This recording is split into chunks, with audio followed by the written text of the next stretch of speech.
All right. So, Megan, hi, and Rachel, we've talked before in the past. I'm here Yeah. with the Horrorcist. So, can you start by introducing yourself a little bit to everyone, what it is you do, your latest film, what's up? Yes. Hi, I'm Megan Freels Johnston. I am a filmmaker, a writer, director. I'm also a producer. I started out as a producer, and my most recent film, The Ice Cream Truck, came out in August and became available on Amazon Prime this week. So it's a good time to check it out. Now, it's also a perfect film. It is Women in Horror and Women and Film Month. So that's something I really want to talk to you, especially because we are celebrating the Amazon Prime release of the Ice Cream Truck, which I can't wait to tell everyone about here shortly, because that's one of my favorite films I got to screen last year. Um, is there anything I see so many festivals, just all these updates. Is there anything you're doing to celebrate this month and to kind of empower and represent women in film everywhere? I mean, there's nothing I'm doing specifically. I am doing the Women in Horror Month challenge, that Morbidly Beautiful put out, which is so hard and so exciting, by the way. I'm doing it on the Ice Cream Trucks Instagram feed and Twitter. So I'm doing that. I'm kind of in pre-production on my next film, so I'm not sadly out championing women, but I do champion women filmmakers all day, every day. So Your next film is hunting season, is it not? I didn't even want to wait to get to that. I'm so excited. yeah. Oh my gosh, and I noticed it's also starring Diana Russo, is that correct? Yes, and but there are three leads, and we just cast Mm. another of our leads who's well known, who I'm not going to say yet because we're doing a casting announcement, but I think it's someone that the genre community will really enjoy. This is exciting. Now, I loved her performance in the ice cream truck. Now, can you give us a little bit, not spoilerly, like we don't want to be bummed out and like ruin it for anyone, but can you give us like some little teaser other than like what we can just kind of read on IMDb about what we can expect from hunting season or what it's going to kind of entail, what it's going to be about? Well, I would say I'm comparing it to like Get Out meets Psycho, Ooh. and Gold. I mean, it's funny because I wrote this well before the Me Too movement, and it's about entitled male predators, and so the villains in this are fantastic, and the kind that you're definitely going to hate, and it takes some twists and turns that you might not expect. And I would say the majority of the people who are involved in the project say that it's my most commercial project, and it's my most straight horror. So there aren't really as many of the comedy or ironic elements that were in the ice cream truck. Those are not really here. This is going to be far more gory and more action packed. It still has my voice in the sense of moments between characters and strong character development, and the kind of, I would say, those quiet moments of introspection within the characters that I've kind of done in both of my films. But yeah, this one has a lot more going on, and weaponry, and it's in the woods, and it's going to be really fun. And I'm very excited. We're getting some really great people on board. I'm stressing out because now I want to watch it right now, and it's in pre-production. Like what you compared it to, we're Yeah, talking Women in Horror Month, and we're talking male predators, and that's like a perfect thing yeah, to talk about in Women in Horror Month. Oh my yeah. gosh, I'm so excited. Um, Well, I had touched on male, that kind of theme in my previous two films, but this one goes all out. I mean, it's a take on trophy hunters. this is gonna be awesome. I demand like all like the stills, like everything, because I'm gonna go all nuts. Like I love especially hearing about it from pre-production phases. That's really Yeah. exciting. Like I feel like I'm one of the cameramen, like, but I'm like here at home. That's really cool. So I actually now tell me Because we were just talking about Women in Horror Month, all that stuff, and I don't even want to go back on that topic. We were talking about you still get a little bit of your voice in this one, like you did your previous films. And for me, I've noticed that you have a very almost ethereal, perspective, voice, I don't know, almost like poetic and divine, like out of body, like feel to your films. And the ice cream truck, one of my favorite aspects was how whimsical and beautiful and dreamy it was. Can you tell us, what is it? Is there anything you channel, any techniques you use to kind of just make that appeal to your films? I mean, I don't think there's a specific thing. I think the atmosphere and what people are seeing in what's around them, I like to try to convey that. And, so not everybody has the patience for that. It's prevalent in the films that I love, where they're just kind of quiet moments where, you're hearing, the birds chirp essentially, and that's what you see in regular life when you're feeling thoughtful yourself. So I try to find a way to like convey that in a realistic way on screen that's not boring. I mean, the ice cream truck is I mean, it's such a woman's story, and I think when women, at least, and maybe men too, but I know just personally, when I am alone and with my thoughts, you just really tend to notice everything that's going on around you, and I wanted to try to find a way to really capture that, if that makes sense. Oh, it 100% does. It's like it's so unique to that film where you feel like you are this person, and it does capture the atmosphere and everything around you, from just, people watching to the birds chirping. It's great. So since I decided to throw my questionnaire out the window because I'm so excited now that we're talking about this film again, I'm just gonna skip that. Can you just tell everyone who hasn't seen it yet, a little bit about what the ice cream truck is about? Um, the ice cream truck is about Mary, who's a mid-30s mom who moves from progressive Seattle back to her suburban hometown. And so it's a fish out of water story in that respect. She's waiting for the rest of her family to come move with her. So she opens the house by herself. So she's in her old hometown, but doesn't really know anybody there anymore. And she's alone for a few days. And it's the first time she's ever been alone in a long time. And she's kind of inundated with neighbors and a creepy ice cream man who is in the neighborhood. And she gets to know some of the young kids in the neighborhood as well. And she feels more drawn to the teens than she does to the busybody housewives. So she kind of experiences a little recapturing of her lost youth. All the while, there's multiple threats in the neighborhood, the ice cream man being the main one, but there are others that I think, women deal with regularly. And there's a lot going on, and it's a fun slasher. It's a different take on a slasher film with a different type of protagonist. Now, that ending. I can't even say anything about the ending because I feel like it would just destroy like so much of like just one lingering mystery throughout the film. When you do an ending like that, and I do not try to make twist endings in my films, but for whatever reason, every script I've ever written has a twist ending.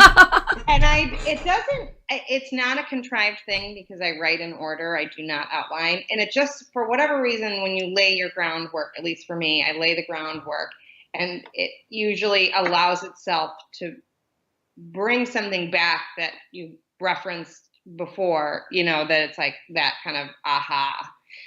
And so there's that in this, and some people love that, and some people not so much.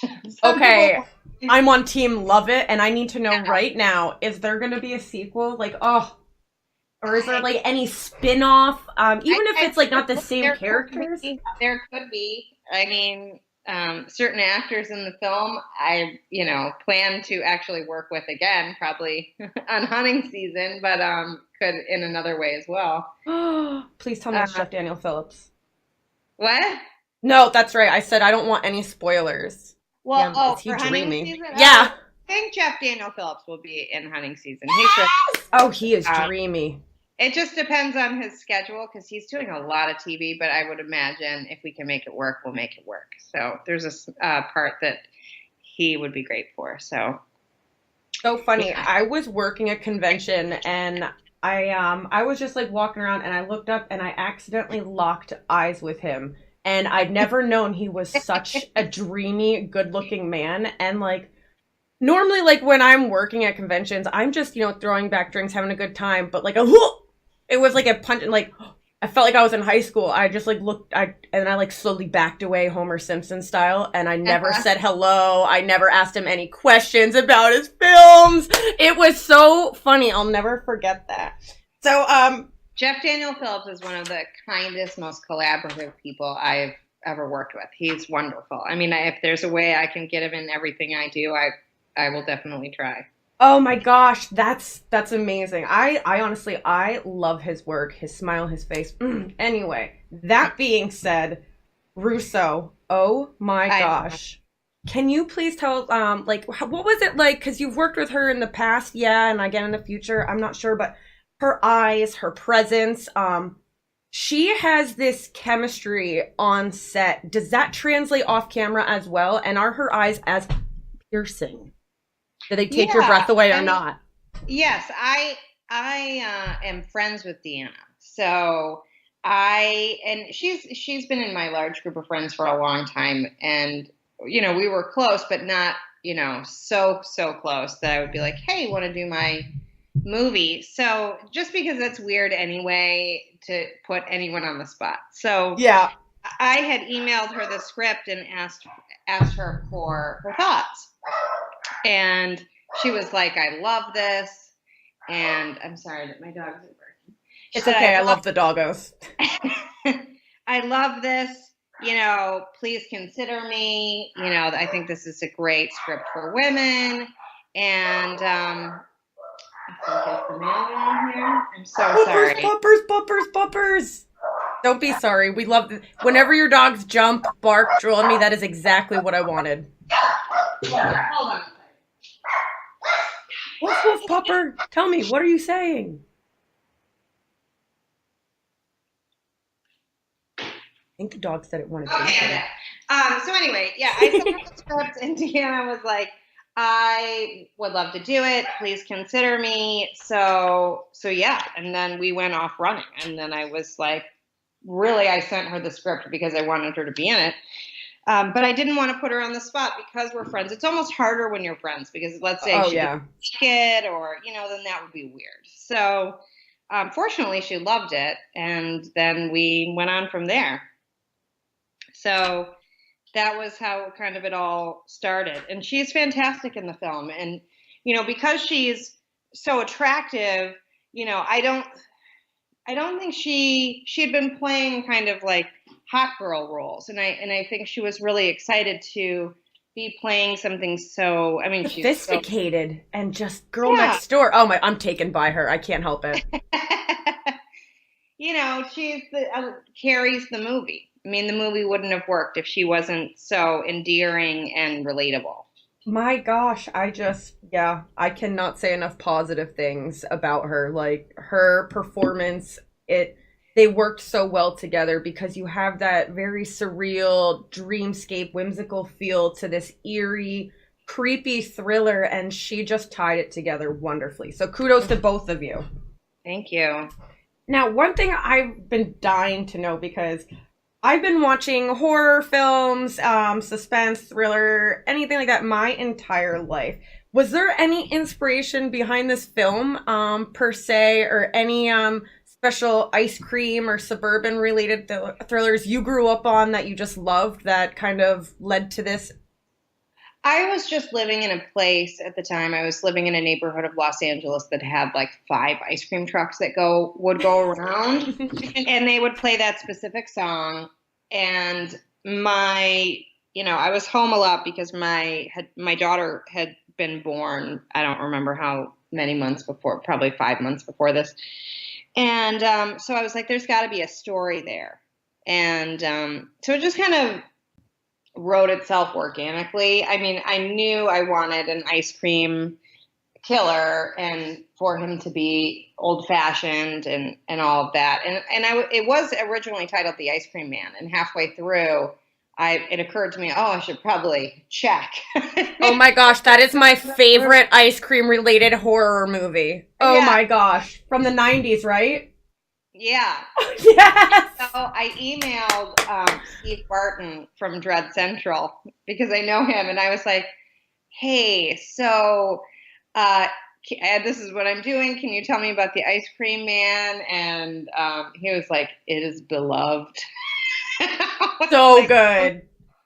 And so I was like, I watched it, and it was obviously not remotely similar. So then I retitled it The Ice Cream Truck, which I actually think is a far more fitting title due to kind of like the metaphorical nature of the film. It's a better title anyway, and so sometimes things just work out that way. But yes, I was not aware of The Ice Cream Man. That is hilarious because that was always, and I love the stuff, and there was other ones, but the Ice Cream Man, I saw that when I was a little girl, not long after, and I didn't eat any ice cream for I think like really? 4 to 5 years after that. And I would never eat meatloaf either because of that movie, because I loved, if you haven't seen it, you got to see it. It's nothing like your movies, and it's so goofy and B-movie, and yours is so sophisticated and dreamy and poetic, but they're so good. Both of them are great. Yeah. Well, they're two totally different ways to go with it, I like a theme in a movie, especially a horror movie, so. Oh my gosh. And you know what? The truck, I'm glad you went with Ice Cream Truck, because for anyone that hasn't seen it, I really hope they're listening and they Google this. The artwork of that ice cream truck, because you said you wanted the older style, is just so breathtaking. I used that when I put it on listicles. That was the one picture I used to sell everything because I loved it that much. Did you specifically pick that truck? Did you guys design it? Did you come across it? That truck was so significant in the film. We need some history on it. I started searching for trucks on, Craigslist, Googling, when you're doing indie films, I didn't have a, picture car department. So that would be me. But I found this, I was trying to find some that were nicer looking and not so creepy, stickers peeling off kind of a thing. And I found this Craigslist ad for a restored Divco milk truck. And it was beautiful. And these guys were in Laguna Beach, California. And I looked at their website, and they did ones that are in the film, and which is called a Harvester Metro. And then they did these Divco milk trucks, which are in the Hidden Valley Ranch commercials, which they made those trucks for. Oh my gosh. So I called them and just was like, this is what I'm doing. I would love it if you guys could help me with this. And so they designed a truck with our specs in mind, with the intention of they would just sell it after and let us use it. And they were amazing. They were so great. They even put the sink in there and the cooler, and they were so into it. And I mean, obviously they're artistic guys, or they wouldn't be restoring old kind of, bakery trucks. And so they were really excited about it. And I lucked out, and I'm amazed that we found a truck like that, because I do think it elevates the material, and it just looks great. I couldn't be happier that I asked that, because that story lives up to how important that truck is and how beautiful it is in the film.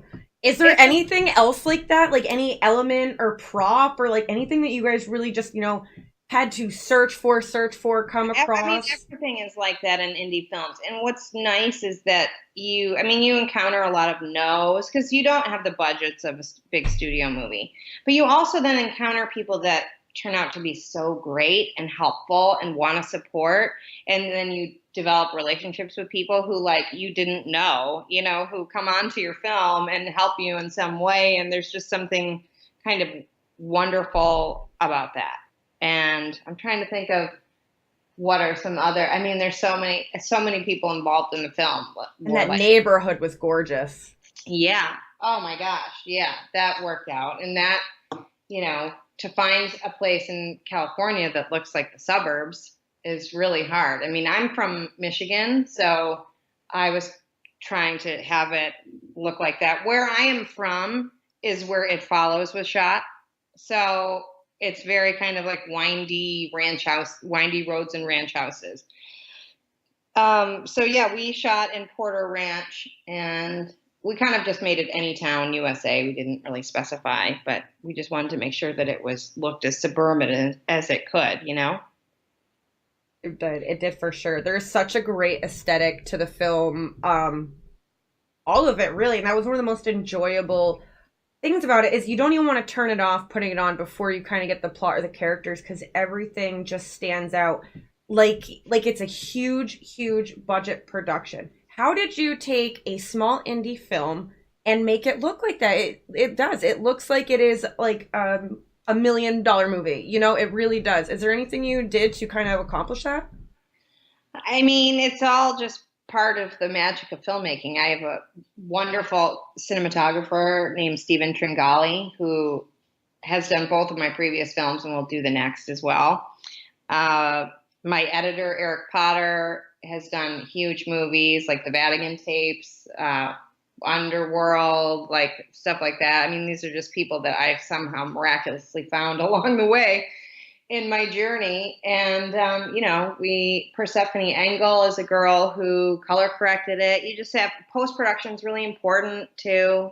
That's something I think indie filmmakers, they think that the majority of the difficulty is shooting it. And it's like, there's so much more to it than that. Your post-production is almost more important than your physical production. If I hate to say that, but it is because it changes the look and feel of your film. That color correction was on point. Now, before we wrap up here, I have a couple last questions. Now, in the spirit of Women in Horror Month and how empowering and beautiful this film was, do you have any advice for any women or, any men anywhere breaking in anyone? This is 2018. I'm not going to assume. Anyone breaking into the industry? Yeah, I mean, I think what idealist filmmakers, and again, I was a producer for a long time before I became a filmmaker, and one of the reasons I became a filmmaker is because I got so frustrated with films not getting made and being in development on projects that just couldn't get off the ground. And so my solution to that was to make a micro-budget film, which was my first film, Rebound, because I could control it. I could write it, I could direct it. There wouldn't be a ton of cooks in the kitchen. And so the success and failure was ultimately up to me. And there's something empowering in that because you're not relying on all these other people to decide your fate for you. And I would recommend any aspiring filmmakers to do the same thing. And I also, I think shorts are great, but I think if you have a decent amount of money, go make a feature. You can do it. You can make a feature. You can find props on Amazon. You can, find shooting locations on Airbnb. Just make sure you tell them that you're actually filming there. There's just so many resources with digital, and find someone who wants to be a cinematographer who owns a camera. I just think if you wait for someone to pluck you out of obscurity based on a script or some short that you did to make your first feature, it's not going to happen. And you have to try to just do it yourself. Just set that goal and do it, and it'll be life changing. That would be my advice. That is great. You are an inspiration. Your films are great. Thank you so much. Now, can you tell everyone, again, we talked about Amazon Prime in the beginning, but just let us know all outlets available, where we can catch the ice cream truck, where it's on demand sale. Yeah, it's on cable and satellite on demand. It's on iTunes. It's on Google Play. It's in the Redbox. I mean, it's pretty much anywhere that you can rent a film. Both of my films, The Ice Cream Truck and Rebound, are both in. I don't think Rebound's on cable on demand, but it's on everywhere else and is also in the Redbox.